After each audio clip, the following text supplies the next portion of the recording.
सूरा 4 जो है उसका नाम निसा है, उसमें अल्लाह फरमाते हैं वमा कान लिमुमिनिन अन यक़तुला मुमिनन इल्ला ख़तअ वमन क़तल मुमिनन ख़तअन फ़तहरीरु रक़बतिन मुमिनतिन वदियतुन मुसल्लमतुन इला अहलिही इल्ला अन यस्सद्दक़ू फ़इन कान मिन क़ौमिन अदुव्विन लकुम वहुव मुमिनुन फ़तहरीरु रक़बतिन मुमिना।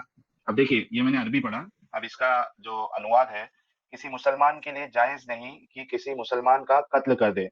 लेकिन चूक से हो जाए यानी गलती से हो जाए तो और बात है। और जो इंसान किसी मुसलमान का कत्ल चूक से कर दे तो उस पर एक मुसलमान गुलाम, हाँ, आपने जो पॉइंट बताया था, या दासी आजाद करना जी और मकतूल के रिश्तेदारों को खून की कीमत देना है। यही आप बता रहे थे जी ना? जी, मैं यही कह रहा था। तो यानी ये एक पनिशमेंट है, आप इस बात को समझ रहे हैं? गुलाम आजाद जी, करना यानी पनिशमेंट। जी। तो इससे तो यही पता लग रहा है ना कि वो तो इनकरेज कर रहे हैं स्लेवरी को, उसको हुँ, मतलब उसको डिस्करेज नहीं कर रहे, उसको इनकरेज कर रहे हैं। ये एक पनिशमेंट है, और वो भी एक मुस्लिम गुलाम, यानी नॉन मुस्लिम गुलाम को तो तब भी नहीं छोड़ना। हाँ, ये सब हमें कुरान से मिलता है। और मतलब आप सही बुखारी देखेंगे, बुक नंबर 24 हदीस नंबर 542, तो उसमें है कि घोड़ों पे और गुलामों पे कोई टैक्स नहीं होता। जो हुँ, घोड़े होते हैं, आवाज आ रही है आपको? हुँ। हाँ, हाँ, आ रही है, आप बोलते जाइए।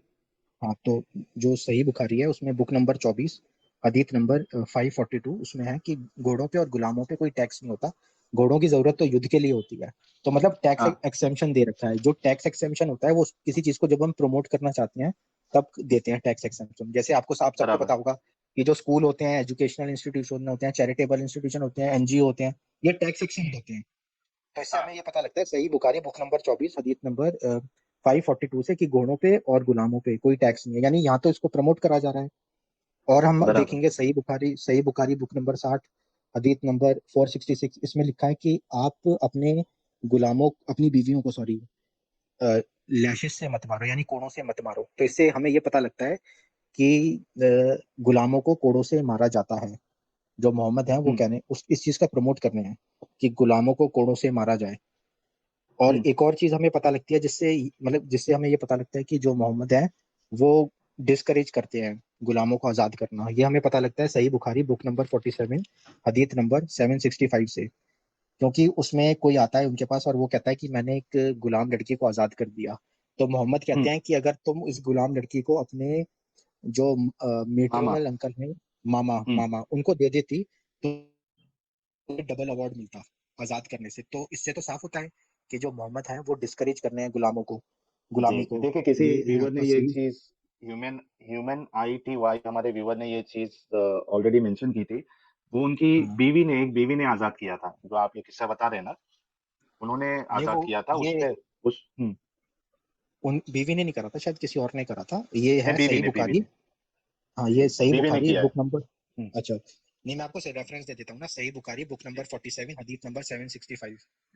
देखिए इम्पोर्टेंट ये नहीं है कि उनकी बीवी ने किया था या किसी और ने किया था, हाँ इम्पोर्टेंट हाँ ये है हाँ, कि मैं वही। उसने एक अच्छा काम किया था लेकिन नबी ने उसको बताया कि ये इससे अच्छा आप ये काम कर लेते, नहीं आज़ाद करते। जी गिफ्ट हाँ, कर देते यानी आप वो, किसी को। हाँ, यानी वो एक इनकरेज कर रहे हैं स्लेवरी को, खत्म करने के बजाय उल्टा इनकरेज कर जी, रहे हैं। और जी, मैं ये कहूंगा कि बाद में चलकर भी मतलब कि इस्लाम में स्लेवरी को इतना प्रमोट करा जाता है कि सबसे बुरा हाल जो गुलामों का था वो अंडर इस्लामिक रूल ही रहा है। ये आपको जान के हैरानी होगी कि जो सबसे पहला गुलामों का विद्रोह था, जंज रिवोल्ट, वो अब्बासिद खलीफात में हुआ था।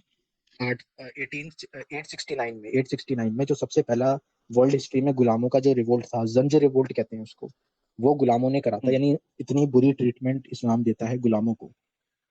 और आपको जान के एक और हैरानी होगी कि जो सबसे पहली इंटरनेशनल स्लेव ट्रेड एग्रीमेंट है वो उमर ने करी थी। जो खलीफ थे उमर, जो हुँ, दूसरे खलीफ थे अबू बकर के बाद, उन्होंने करी थी। इसका नाम था बाथ ट्रीटी। ये बाथ ट्रीटी पहली इंटरनेशनल गुलामों की ट्रीटी थी। तो मतलब इससे अच्छा, हमें पता। अच्छा, आपको अगर किसी व्यूअर्स को और जानना हो इस्लामिक स्लेव ट्रेड के बारे में, तो पीटर हुँ, हेमॉड ने एक बुक लिखी है, काफी अच्छी बुक है। उसको भी वो पढ़ सकते हैं। वो बताते हैं कि सबसे 180 मिलियन गुलामों का व्यापार करा था पूरे जो इस्लामिक वर्ल्ड था जब खलीफाइट थे। मतलब ये जब इस्लाम की शुरुआत हुई तब से लेके 20th सेंचुरी में ये सबसे बड़ा हुँ, वो था, अटलांटिक स्लेव ट्रेड से भी बड़ा था। इसमें 180 मिलियन लोगों का मतलब वो था, ट्रेड करा था उन्होंने गुलामों को। और अच्छा। तो इन ऑथर का नाम है पीटर हैमंड। जी जी जी, हमारे व्यूअर्स अगर सुन जी। रहे हैं और इसमें इस चीज़ के बारे में ज़्यादा जानकारी चाहिए तो आप अब्दुल्ला भाई ने जो ऑथर की किताब बताई है, आप उसको रेफ़र करिए।